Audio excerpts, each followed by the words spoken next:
কোনো এক শুভাকাঙ্ক্ষী জানতে চেয়েছেন, ম্যাডাম, একদিনে কতবার সহবাস করা যাবে? ধন্যবাদ ভাইয়া সুন্দর একটা কমেন্ট করার জন্য। দেশের এবং প্রবাসের ভাই বোনদের প্রতি সালাম। আসসালামু আলাইকুম। আমি প্রভাষক ডাক্তার রিক্তা পারভিন, হোমিওপ্যাথি এবং আয়ুর্বেদিক চিকিৎসক, চেম্বার সেবা হোমিও কমপ্লেক্স অ্যান্ড সেবা ডিজিটাল ল্যাব, উপজেলা মডেল মসজিদের পূর্ব পাশে, শিমুলিয়া, মাগুরা। কোনো এক শুভাকাঙ্ক্ষী জানতে চেয়েছেন, ম্যাডাম, একদিনে কতবার সহবাস করা যাবে? ধন্যবাদ ভাইয়া সুন্দর একটা কমেন্ট করার জন্য। এটা কিন্তু অনেকেই জানতে চান, অনেক পুরুষ মহিলা জানতে চান যে দিনে কতবার সহবাস করা যাবে। একজন সুস্থ সবল প্রাপ্ত বয়স্ক পুরুষ দিনে 1 থেকে 3 বার সহবাস করতে পারে। এটা কিন্তু স্ট্যান্ডার্ড না, এটা একটা ধারণা মাত্র। প্রথমবার সহবাস করার পর শরীরে রিফ্র্যাক্টরি পিরিয়ড হয়ে যায়, তো যে কারণে শরীরে ইরেকশনটা কমে যায় বা ইরেকশন হতে কঠিন হয়ে যায়। তো সেক্ষেত্রে কোনো পুরুষ বা কিছু কেউ কেউ দেখা যায় যে 10 থেকে 15 মিনিট পরেই সহবাসের ইচ্ছা কারোর মধ্যে জাগে বা সহবাস করতে পারে। আবার কারো কারো ক্ষেত্রে দেখা যায় যে কয়েক ঘন্টা সময় লেগে যেতে পারে। আবার কিছু বয়স্ক যারা থাকে তাদের ক্ষেত্রে দেখা যায় যে একদিন পরেও ইরেকশন হতে পারে। তবে মহিলাদের ক্ষেত্রে একটু ব্যতিক্রম, কারণ মহিলাদের যদি শরীর মন ভালো থাকে তাহলে কয়েকবারই অর্গাজম হতে পারে। যদি হরমোন লেভেল, বিশেষ করে টেস্টোস্টেরন হরমোন যদি ঠিক থাকে তাহলে কয়েকবার সহবাস করতে পারে দিনে। কিন্তু যদি শারীরিক সমস্যা থাকে, দুশ্চিন্তা থাকে, অতিরিক্ত টেনশন থাকে, ডিপ্রেশন থাকে, তাহলে এটাতে বাধাগ্রস্ত হয়।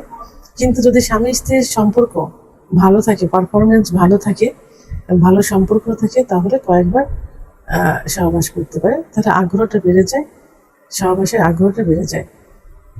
তো সেখানে তবে মেডিকেল সায়েন্স অনুযায়ী যদি স্বামী স্ত্রী দুজনেরই সম্মতি থাকে এবং কারো যদি শরীরে ব্যথা, বিষ, জ্বালা যন্ত্রণা হচ্ছে কিনা, এবং বিশেষ করে মহিলাদের কয়েকবার সহবাস করলে ভ্যাজাইনাল ড্রাইনেজ চলে আসে, এটাতে সমস্যা হতে পারে।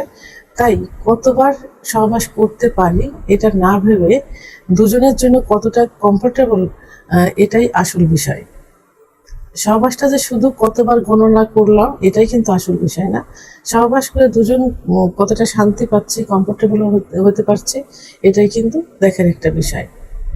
তবে বেশি সহবাস করলে ক্লান্তি ভাব চলে আসে, লিঙ্গের ভিতরে অনেক সময় ব্যথা অনুভব হয় এবং সিমেন্স কোয়ালিটি সাময়িকভাবে কিন্তু কমে যায়। তো এই জন্য একাধিকবার সহবাস না করে যে 1-2 বার সহবাস করলে যদি শারীরিকভাবে মানসিকভাবে সুস্থ থাকে তাহলে সেটাই কিন্তু স্বাভাবিক। আবার অধিক সহবাস করলে পারফরমেন্স অ্যাংজাইটিও হতে পারে। তাহলে সহবাসের সময় এবং সেক্স লাইফটা ধরে রাখার জন্য কিছু নিয়ম ফলো করতে হবে।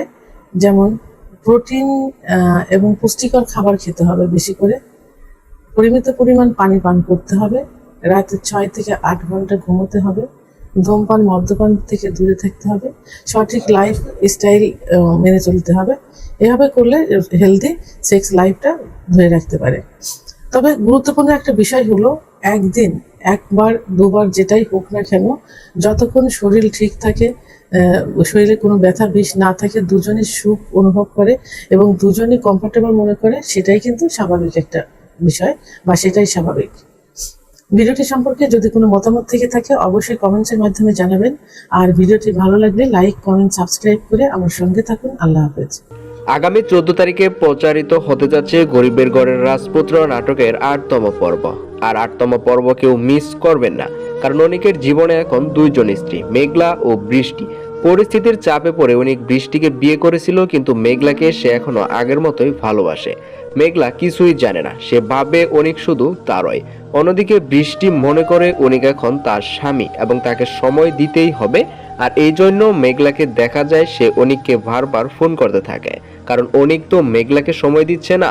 তো 2 দিক থেকে টানা পড়ে অনিকের জীবনে মেঘলার সামনে এসে দাঁড়ায় আর মায়ায় ভালোবাসার কথা মনে পড়ে যায় অন্যদিকে বৃষ্টির সামনে গেলে মনে পড়ে তার দেওয়া সেই কঠিন শর্ত ও ত্যাগের কথা। অনিক এখন অনেক বড় দ্বন্দ্বের মধ্যে পড়ে গেছে। সে বুঝতে পারছে না যে আসলে তার কার কাছে যাওয়া উচিত এবং কাকে বুঝাবে এই জটিল সত্য।